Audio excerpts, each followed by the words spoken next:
Long-distance calls in the 70s and 80s sounded completely different than they do now. This is what the phone company called the next best thing to being there. It predates the sounds like you're right next door, you can hear a pin drop type sound that we deal with now, and further predates the new sound of long distance, which many voice-over internet providers have, which basically uses compression schemes that make you sound like the morphing walrus from hell. Due to the increasing use of these compression schemes as if they didn't matter, it may well be that the current sound of long distance is the highest quality that we will ever see over telephones. But back to the 1970s sound, this has a certain charm to it. The frequency response isn't as high, but there's a warmth to it. This is a recording. The number you have reached is not in service at this time. If you think you might have dialed incorrectly, please try your call again. And also you can feel the distance. May I repeat? The number you have reached is not a working number. Thank you. Because the carrier systems that were used, L carrier and microwave carrier, added a certain white noise that you could sort of tell was an accumulation of noise sources at every repeater point.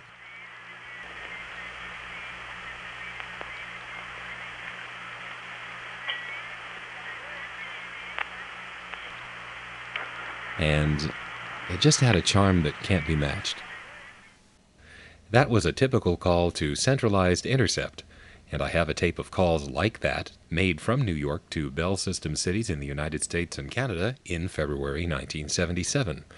I'll be weaving that tape through this entire series because Centralized Intercept is a very good way to showcase the sound of the old long-distance network. The voices on the recordings and talking to the operator who comes on afterward are extremely useful for demonstrating what it sounds like to talk on long distance, although actually a completed call was a little quieter than that because when the party you called answered, the carrier noise would reduce a bit, but you still get the voice over long distance sound, and since I didn't know any living people to call in all of these cities, Centralized Intercept showcases the old network quite well. So you'll be hearing the Centralized Intercept tape in part 1 of this presentation. Part 2 will be something different from that, though still long distance. Centralized Intercept was fairly simple. Generally, non-working numbers would all go to Centralized Intercept in Bell System cities. The changed numbers would go to Operator Intercept, where an operator would answer and say, "What number are you calling?"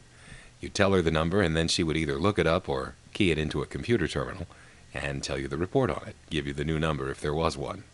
Numbers that were disconnected or had never been assigned in the first place went to Machine Intercept. Typically, you would hear ringtone until the centralized recorded announcement answered. It would play from 1 to 3 times and then cut through to an operator who could check the number. Each city tended to have a fairly unique recording that in many cases stayed around for a while. Those of you who played with the phone in the 70s may remember the particular Centralized Intercept recording for your area. Here are just some quick examples.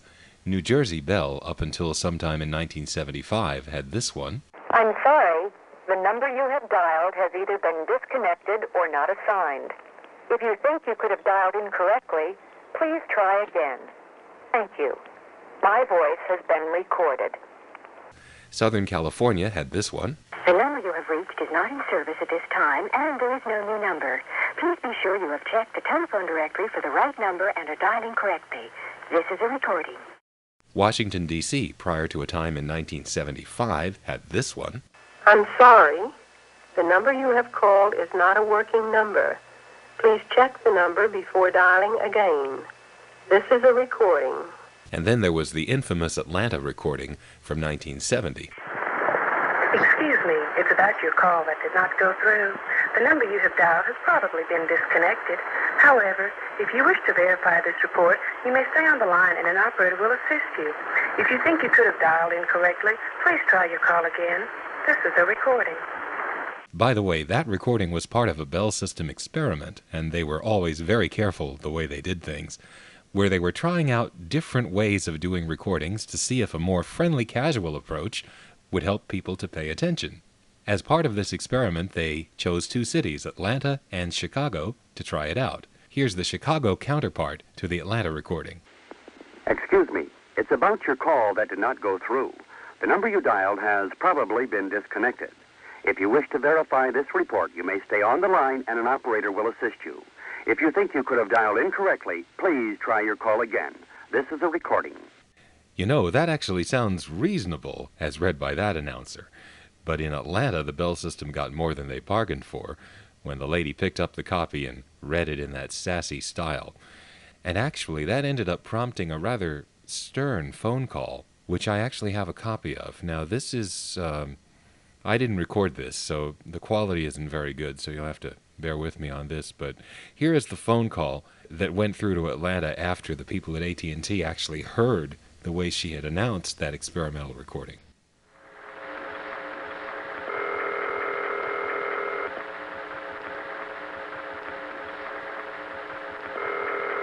Line 2. Excuse me. It's about your recording. The recording. Please disconnect it. Disconnected. Disconnect your recording. Whatever. Okay, that was totally bogus. I apologize for that. I don't know what got into me, editing 30-year-old recordings to make it sound as if they're talking to each other. I'm not sure what that says about me, but 2 o'clock. Okay, let's go on. Whatever. Now, one of the things that made the long-distance network so interesting was the whole concept and plan of routing. At the time, this was a major fascination for myself and Ben and Bill. Bill wasn't a part of our little group Bell clique, but he was our inspiration about the long-distance network structure and routing, because he understood it. And in those days, of course, it was a different world, because each tandem switch in the system had to make its own routing decisions without knowing what was going on in the rest of the network.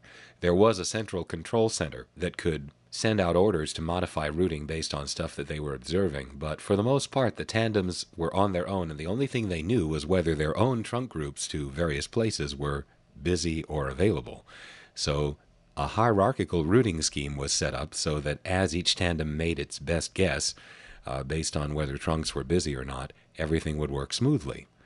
The hierarchical system was kind of fascinating. It had 5 ranks, or levels, and the phone company made it very easy to observe this hierarchy in action for 2 reasons. Number 1, every switch in the long-distance network had a numerical ID at the end of the recordings for when calls did not complete. Will you please hang up and try again? This is a recording. 6074. Place emergency calls with your operator. This is a recording. 21315. Mrs. It's always this place. Just That certainly caught our ears. And secondly, as the call set up, you could actually hear it being connected link by link in a serial fashion. So between the recording IDs and hearing the call set up, you could tell how the call was going through. Later on, I'm actually going to let you in on just what it was we were hearing. And it was actually quite simple. It was sort of like learning a new language in a way, because each tandem type made its own particular sound as it made the connection. Now, at the top of the hierarchy were tandem switches which were responsible for large regions of the United States and Canada.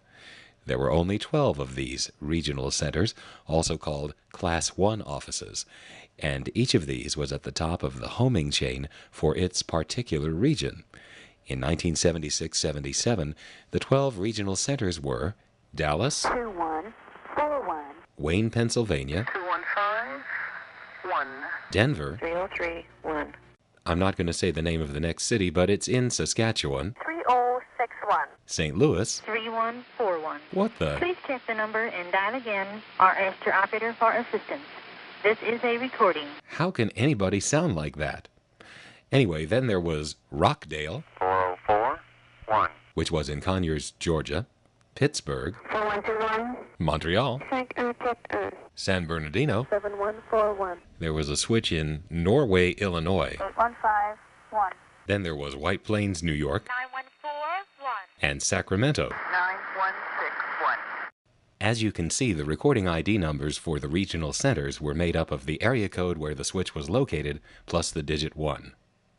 Now, just under the regionals in rank were the Class 2 offices, also called sectional centers. For example, way down in San Antone, there's a sectional center. Let's talk to her right now. 5122. Yes, ma'am. Is this the sectional center? I'm sorry. I'm busy now. Hello? Will you call again later, please? Oh boy. Okay, let me enunciate that carefully. Sectional center. Anyway, there were a lot more sectional centers in the network than regionals, of course. As an example of this, just within the White Plains, New York 9141. region, the sections were headed by Springfield, Mass., 4132. Albany, New York, 5182. Newark, 2012. New Haven, 2032. and Suffolk, 5162. which was in Dix Hills, Long Island. Then there was Boston 6172. 6173. and New York. 2122. 2123. Boston and New York each had two sectional centers, because these places, along with Chicago, were so large that it was necessary to put two tandems side by side to share the load. In Boston, Chicago, and New York, the two sectional centers complemented each other to make one super tandem. So the recording IDs ending in 2 were used for Class 2 or sectional centers. Recording IDs ending in 3 were only used in the rare case where a second sectional center was required in the same NPA. And until 4Es started coming in, Boston, Chicago, and New York were the only case of that, except for the 714 area of California, which was so geographically large that it was divided into two sections, one centered in Anaheim 7142. and the other in San Diego. 7143. Next were the Class 3 offices. Typically, under each section, there would be a bunch of those. For example, under the auspices of Springfield, Mass., 4132. there was Providence, Rhode Island, 4016. Portland, Maine, 2077. White River Junction, Vermont, Location 8024. and Manchester, New Hampshire. 6034. couldn't have said it better myself. As you can guess, the recording IDs ending in FOA or above were reserved for Class 3s, but they were also used for Class 4s, which were the lowest ranking tandem offices. These didn't all have recording IDs. Many of them didn't even have recordings, and you just got or. But some did. An example of a Class 4 office that did have a recording with an ID was Rochester, New York. 71610. Now, Rochester homed on Buffalo, 7164. which homed on Albany, 5182. which homed on White Plains. 9141. And that homing information was important in deciding what the route would be, because if you were calling Rochester from any point in the U.S., you would route it according to that particular layout. Let's say you were trying to call Rochester from Atlanta. 4042. Well, the first choice would be to go directly to Rochester. 71610. But if either all the circuits were busy, or there weren't any direct Rochester circuits due to insufficient interest to justify them, the next choice would be Buffalo. 7164. If the trunks to Buffalo were busy, then there was always Albany. 5182. And if Albany was busy, White Plains. 9141. Now, on a really busy day like Christmas, the Atlanta trunks to the northeast might be so tied up that Atlanta might end up sending the call to its own regional center, Rockdale. 4041. At that point, the call would proceed from Rockdale, which would still have the same basic choices. Rochester first, assuming it had trunks, then Buffalo, Albany, White Plains. So on Christmas morning, if you were trying to reach Rochester, New York from Atlanta, things could get so busy that the call would only progress to the next link in the homing chain at every point along the way, putting you through 5 different tandems before finally, I'm sorry, but due to heavy Christmas calling, we are unable to complete your call at this time. Will you try again later, please? This is a recording. 7164. what can I say, it's Christmas. But thanks to the recording ID, we can tell exactly where our call failed. Buffalo. Now, in this hierarchical system, Class 5 referred to the end offices that gave you dial tone, and that hopefully, if your call completed, you'd end up reaching. Recordings in Class 5 offices did not follow any particular pattern. The number you have reached is not presently assigned to any customer. Please be sure you have dialed correctly. This is a recorded announcement. Usually there was no numerical ID. However, occasionally some were used. Please hang up and dial your operator. This is a recording. 16. Please consult the operator for assistance. This is a recording. CT33. Please check the number or try your call again. Press 3X. This is a recording. 6941. 71452G. This is recording number 3156552. There was no one convention for recording ID numbers on end office or Class 5 office recordings. However, if you were lucky enough to get your recording from the Autochron Company, you might have it voiced by either John Doyle or Jane Barbie, who would give the prefix, the area code in the prefix, or perhaps the name of the town. I'm sorry, the number you have reached is not in service at this time. If you need assistance, please hang up and dial your operator. This is a recording. 675. This is a recording. 904-236. This is a recording in Asheboro, North Carolina. Since the hierarchy did have 5 levels, you might erroneously assume that the Class 5 end offices always homed on a Class 4, but that was only true in rural areas. Actually, in city and suburban areas, a Class 5 or end office, the office that would give you dial tone, would home on a Class 3 or a Class 2 or even a Class 1. Examples of this would be the 2 phone lines I used to record the Centralized intercept tape in February 1977. My west side phone line was served out of a crossbar 5 that homed on a Class 3. 21249. My east side phone line was served out of another crossbar 5 that homed on the great double sectional center of New York, 2122. 2123. which of course was Class 2. And then when I went to Atlanta, my phone service came out of the Trinity Step, which homed on a Class 1, Rockdale. 4041. So each long-distance tandem, be it Class 1, 2, 3, or 4, had Class 5 end offices homing on it directly. And in most cases, each Class 5 or end office would have only one long-distance tandem that acted as its gateway to the rest of the world. However, in New York City, more than one gateway was typically used from crossbar 5 offices, and that just made it all the more interesting. So, if you're the kind of person who likes geography, you probably can understand why we found all this interesting. It did make a very unusual map. If you compare the map of the long-distance network to, say, the map of all the state capitals, the long-distance network is a little more interesting because, just for example, the state of Michigan would have 2 capitals, one in Detroit, 3132. the other in Grand Rapids. 6162. and each of those capitals, sectional centers, is part of a different region. Detroit belongs to Pittsburgh, 4121.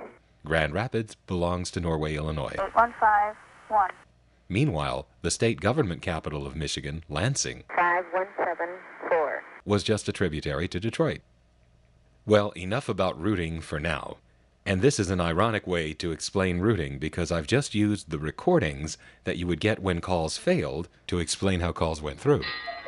2:30. Anyway, to continue the irony, let's go to the next section, where I'm going to put the long-distance network through the paces for you with the tape running, and you'll get to hear the sounds of the rings, voices, and other stuff. The clicks of the call setting up, which I'll later let you in on what the clicks mean, because you can actually tell the switch type by the way it clicks. The irony continues because I'm using centralized intercept, again a call failing, to demonstrate the long-distance network working. But beats the heck out of calling random people and trying to strike up a conversation. So in the next part, we'll actually make some calls to centralized intercept from New York City.